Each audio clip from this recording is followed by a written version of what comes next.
Last video upload করেছিলাম 20 April 2026। পুরো 1 মাস পার হয়ে গেল, একটা ভিডিও বানাতে পারিনি। আর জানো সবচেয়ে খারাপ কি, এটা আমার জন্য নতুন কিছু না। 2018-এ আমি ফার্স্ট ইউটিউব চ্যানেল খুলেছিলাম।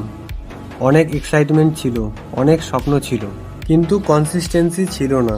8-10টা ভিডিও আপলোড করে আস্তে আস্তে মোটিভেশন হারিয়ে গেল, আর আমি হাল ছেড়ে দিয়েছিলাম। আজকে 2026-এ দাঁড়িয়ে বুঝতে পারছি আমি আবার সেই একই ভুল রিপিট করছি, কিন্তু এবার আর স্টপ করতে চাই না। কাজের চাপ যতই থাকুক, যতই পরিশ্রম হোক, তবুও রেগুলার ভিডিও আপলোড করব। কারোর সাথে কম্পিটিশন না, এটা আমার নিজের সাথে কম্পিটিশন। এবার কনসিস্টেন্সি থাকার চেষ্টা করব, একদিন না একদিন রেজাল্ট হবে। বড় ক্রিয়েটার হওয়ার আগে কনসিস্টেন্ট ক্রিয়েটার হতে হবে।